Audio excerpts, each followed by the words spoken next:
Dans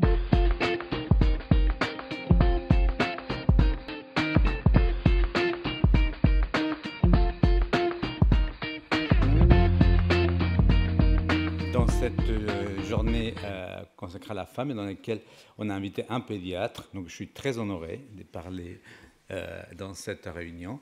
Donc la douleur de l'enfant, je vais essayer de vous résumer en un court temps tout un domaine qui est extrêmement vaste. Donc la première chose que je voulais vous montrer est que si actuellement on parle d'une anesthésie pour un enfant, la réponse est unanime et bien entendu une anesthésie est nécessaire pour un enfant.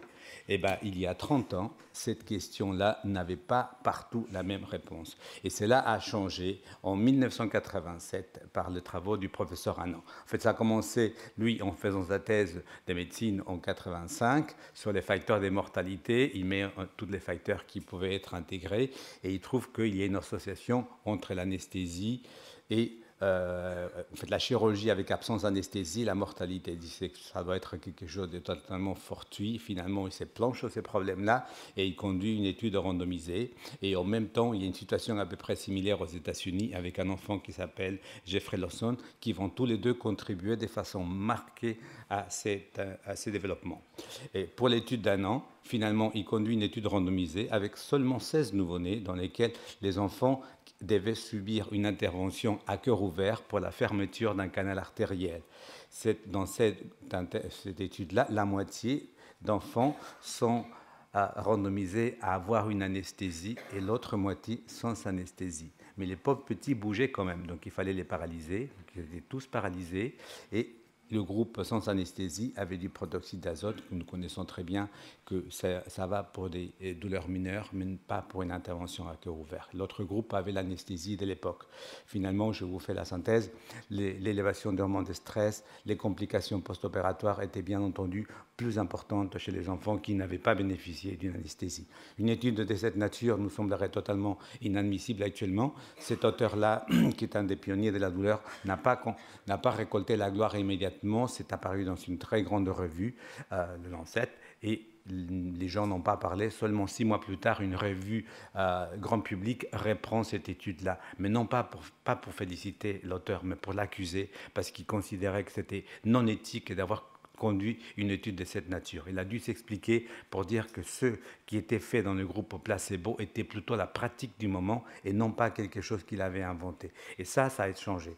En même temps, aux États-Unis, un enfant de 25 semaines a une intervention pour un canal artériel. La maman suivait de très près. Malheureusement, cet enfant décède quelques semaines après la naissance. Quand elle récupère le dossier, la maman s'aperçoit que l'enfant avait été opéré sans anesthésie pour la fermeture d'un canal artériel. Elle est révoltée. Elle écrit au Washington Post. Le Washington Post publie cette lettre-là. Et là, c'est le scandale public. Parce que la population ne peut pas comprendre qu'un nouveau-né de cet âge-là n'ait pas pu bénéficier d'une anesthésie. Ces deux événements ont été des événements marquants dans l'histoire de l'anesthésie du nouveau-né et de l'enfant en général. Maintenant, effectivement, l'anesthésie est acquise et puis le traitement de la douleur aussi presque partout.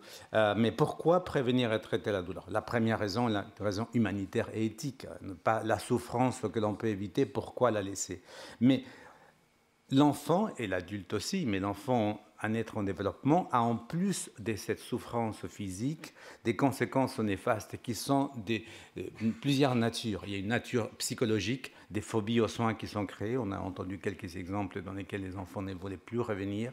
Il y a le système de la douleur qui est modifié.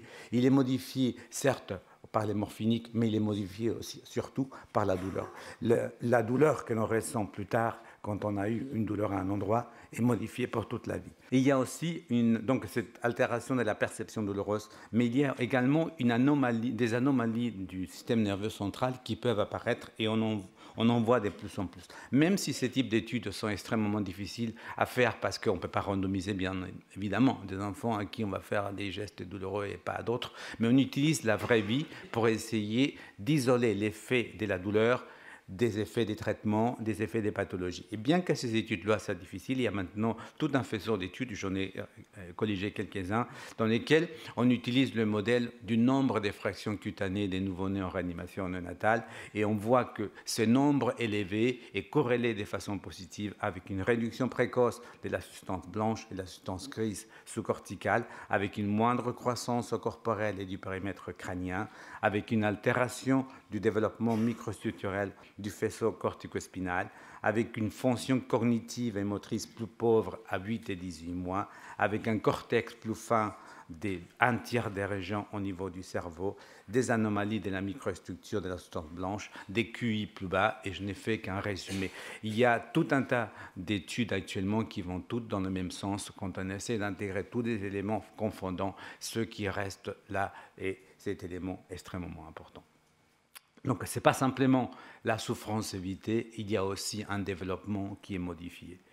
Alors, de façon très schématique, parce que les douleurs sont extrêmement multiples, effectivement, on a parlé ici tout à l'heure des douleurs aiguës, douleurs chroniques. Effectivement, il y a une différence que l'on doit faire parce qu'on ne les traite pas de la même façon. Il y a la douleur aiguë de courte durée qui est due, ça peut aller des vaccinations, des examens diagnostiques, notamment les piqûres, la chirurgie, des chirurgies courtes. Et puis, il y a des douleurs récurrentes, des causes multiples, multifactorielles, et des douleurs abdominales, des douleurs dites fonctionnelles, etc., des céphalées, des migraines, ou des douleurs liées à une maladie chronique, un cancer, parce que l'enfant aussi est touché par le cancer, ou des drépanocytoses pour d'autres maladies. Donc, il y a des causes qui peuvent donner des douleurs chroniques qui vont atteindre de façon très importante la vie de l'enfant. Pour vous donner une idée de la magnitude de la douleur liée à la maladie. Ici, je vous présente une étude que nous avions faite en région parisienne dans toutes les unités de réanimation néonatale. On a pris tous les enfants qui étaient admis à partir d'une date dans toutes les unités et on a compté tous les gestes des natures douloureuses. Il y a eu à peu près 1000 personnes qui ont participé. Donc ici, vous voyez, il y avait 430 enfants. Et quand on compte le geste, on a compté que pendant 2 semaines, parce qu'il y avait 1000 personnes qui participaient pour les compter, 24 heures sur 24, donc on ne peut pas abuser de la confiance. Le temps médian des séjours était de 8 jours, mais il y a des enfants qui étaient là plus de 14 jours. On a arrêté le décompte à 14 jours. La ligne rouge, ça correspond à la médiane. Cela veut dire qu'en fait, on était à 75 à peu près.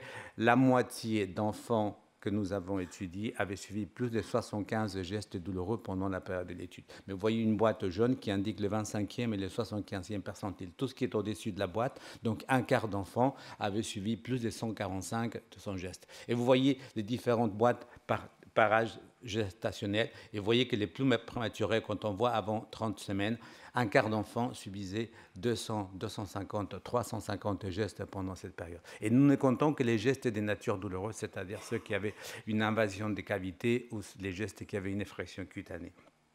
Les soignants même qui avaient participé à cette étude étaient extrêmement surpris parce que nous, soignants, on restait là 8 heures, on reste 12 heures, et puis ensuite, on a des RTT, des vacances, des sur-RTT, etc., tout ce qu'on peut avoir. Et quand on revient, en fait, on a tout oublié. Mais l'enfant est resté là. Et quand les soignants venaient et voyaient le cahier de recueil, constataient par eux-mêmes que pendant ces absences-là, les gestes continuaient à être colligés et à remonter de façon importante.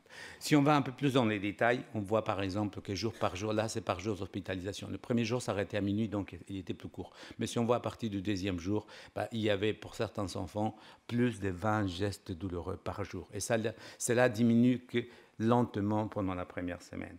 Et si on voit encore plus près, on voit par exemple ici un enfant de 27 semaines, 670 grammes, il avait subi 211 gestes douloureux, dont en rouge 74 poncions au talon. Donc imaginez le talon d'un nouveau-né de cet âge-là. Mais ce n'était pas lui le champion. Le champion, c'était celui qui était à côté. Il avait subi 95 poncions au talon pendant 2 semaines. Donc en fait, on s'aperçoit que certes, les progrès de la néonatologie, de la réanimation néonatale sont extrêmement importants et on sauve actuellement des enfants qui mouraient auparavant. Mais contrairement, comme je plaisante avec mes collègues obstétriciens, je dis 32 semaines, ce n'est pas un enfant à terme. On les sort à bien, ils survivent bien, mais cela s'est fait au prix parfois d'une intervention extrêmement invasive. Et des nouveau-nés très prématurés, on oublie parfois, subissent des gestes extrêmement fréquents. Donc vous voyez ici, probablement nous en tant que pédiatres, en tant que réanimateurs, nous devons commencer une désescalade. C'est-à-dire que dans l'intérêt des enfants, dans l'intérêt que nous voulions donner à ces enfants-là, on a probablement exagéré nos techniques, parce que je ne suis pas sûr que 95 fois en 2 semaines, nous ayons vraiment eu besoin de connaître ces gaz, sa glycémie, etc. Et que des fois, on a peut-être bien intentionné, la main un peu lourde. Alors après, tout à l'heure, on disait effectivement, on a des solutions, on a des solutions pour la grande majorité des problèmes qui se présentent en matière de douleur. Mais est-ce que tout le monde les applique? Est-ce qu'il suffit de former les gens? Est-ce que les gens le savent? Quand on mène des enquêtes, des connaissances ou des pratiques déclaratives, tout le monde est bon. Mais bien sûr, je connais ça. Combien de fois vous l'utilisez? Mais quasiment toujours, on arrive à 90%. Là, on les a comptés dans une autre étude qu'on a faite quelques années plus tard, il n'y a pas longtemps. En vert, vous voyez, on a pris toutes les effractions cutanées. Et cette fois-ci, on avait 500 enfants, 589 enfants exactement. On a compté toutes les effractions cutanées, donc ponction veineuse, ponction artérielle, ponction au talon. En vert, c'est le taux d'analgésie donné avant la ponction. En rouge, globalement, en fait, on était à 62% d'analgésie, ce qui est très bien. Quand on montre à des collègues américains, mais c'est super, les Français, c'est des champions. Nous, en Amérique, on est plus bas que ça. Mais en fait, ce qui me frappe le plus ici, c'est la différence entre les centres. Vous voyez, le centre H, par exemple, ils avaient 88% d'analgésie pour les gestes. Mais à côté, un hôpital voisin, je ne dirai pas les noms, vous voyez, il y avait, eux, 78% d'absence d'analgésie, seulement 22%. Qu'est-ce qui fait que pour un même geste, des gens qui ont été formés au même endroit, qui vont au même congrès, qui sont à quelques... C'est dans la région parisienne, donc c'est même pas loin, et des pratiques si différentes. Ça, c'est pas admissible. C'est pas admissible qu'en fait, on se permette de dire, voilà, moi j'y crois pas, moi je l'ai fait, moi je ne le fais pas, parce que ce n'est pas un droit que nous avons vis-à-vis de la souffrance de nos patients. Alors après, quand on prend l'enfant plus grande, effectivement, c'est difficile d'évaluer la douleur parce que l'enfant n'est pas en capacité, avant un certain développement, de pouvoir nous l'indiquer comme le grand enfant ou l'adulte nous dit. De façon encore très schématique, en fait, on dit qu'on l'évalue de la même façon que chez l'adulte après 6 ans. Certains enfants de 4 à 6 ans arrivent à le faire, mais c'est plus compliqué. C'est assez simple, ce sont des échelles comme celle-ci, des réglettes avec pas de mal du tout, très très mal, et derrière nous avons les chiffres. Ou sinon nous utilisons également des échelles des visages ou des jetons pour les enfants qui sont dans des maladies chroniques. Mais bon, on arrive à se débrouiller avec ça chez les enfants de 6-7 ans. Mais ensuite, nous avons des outils que nous avons développés pour les enfants plus jeunes, qu'on a appelé les échelles d'autorévaluation. En fait, elles sont basées sur les réponses que la douleur provoque dans l'organisme. Quand on souffre, quand on a mal, on pleure, notre système végétatif est actionné, on a des manifestations physiologiques, hormonales, comportementales. Les gens ont étudié l'intensité de ces réponses-là et on a fait le parallèle en disant que plus ces réponses étaient intenses, plus la douleur l'était également. Donc, c'est pas exact, mais quoi qu'il en soit, toutes ces échelles-là, il y en a beaucoup, ont une objectivité bien supérieure à celle que nous pouvons avoir par un pifomètre simple d'un soignant qui dirait « je trouve qu'il a mal, je trouve qu'il a pas mal ». La douleur n'est pas dichotomique, la douleur a un certain niveau d'intensité. Donc toutes ces échelles, avec tous les défauts qu'elles ont, sont bien plus appropriées que juste le sentiment des douleurs ou pas perçu par les soignants. Alors, après, il y a la souffrance que nous infligeons à nos patients parce qu'en fait, on fait beaucoup de gestes. Voilà ce que les patients regardent. Voilà, c'est les enfants au secours, un enfant de 12 ans, parce que c'est comme ça qu'ils voient. Nous, adultes, parfois, on ne se rend pas compte de cela. Quels sont les moyens? Les moyens sont extrêmement divers, sont exactement les mêmes que nous avons chez les adultes. On a le paracétamol, les anti-inflammatoires, les morphiniques avec différentes formes, et puis des anesthésiques locaux, mais également des moyens non médicamenteux. J'ai entendu tout à l'heure, effectivement, il y a différents moyens, et ils ne sont pas des petits moyens. Ce sont des moyens qui ont toute leur place. Parfois, ils peuvent être suffisants tout seuls, et le plus souvent, ils le sont en accompagnement, en synergie avec les moyens médicamenteux. Il y a des solutions sucrées pour les tout-petits, pour les nouveau-nés. Jusqu'à l'âge de 4 mois, on a découvert ça il y a très longtemps, que les solutions sucrées concentrées provoque probablement la libération d'opioïdes endogènes qui permettent, dans les 5 minutes qui suivent ces goûts dans la bouche, la pratique d'un geste douloureux. Il y a la succion d'une tétine également par un autre mécanisme, probablement par compétition d'un flux au niveau du système nerveux central, l'allaitement maternel par tout ce que ça représente, la distraction et la distraction. Je reviens quelques minutes sur la morphine. On l'utilise largement en douleur aiguë, on l'utilise en douleur chronique. Nous avons un problème en pédiatrie, on doit s'adapter. Il y a très peu de formes galéniques adaptées à l'enfant. Ça ne paye pas à l'enfant.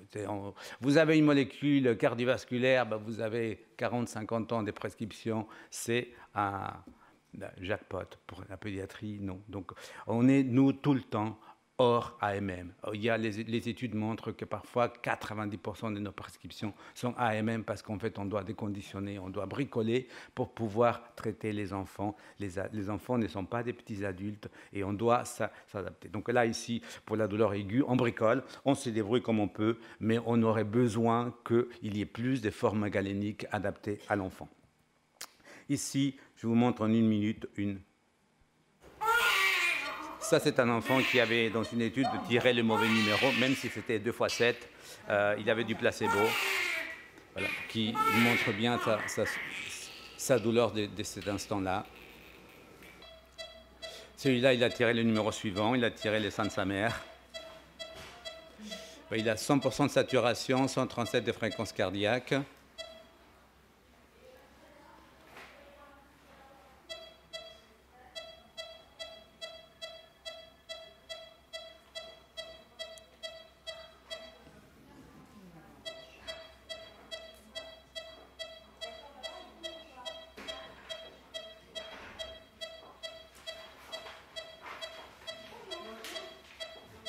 Bon, elle a un peu de mal, mais je vous garantis, elle va arriver, elle va réussir à le faire. J'ai encore raccourci parce que ça durait longtemps, mais en 1 minute, vous allez voir qu'au final, elle y arrive. Et il n'y a pas de changement de la saturation. La fréquence cardiaque n'a pas beaucoup changé. Je crois qu'elle y est. Et puis après, elle va commencer une fois qu'elle y sera, à comprimer la main de l'enfant, ce qui est aussi une partie douloureuse. Mais cet enfant-là, bah, il est ailleurs. Lui.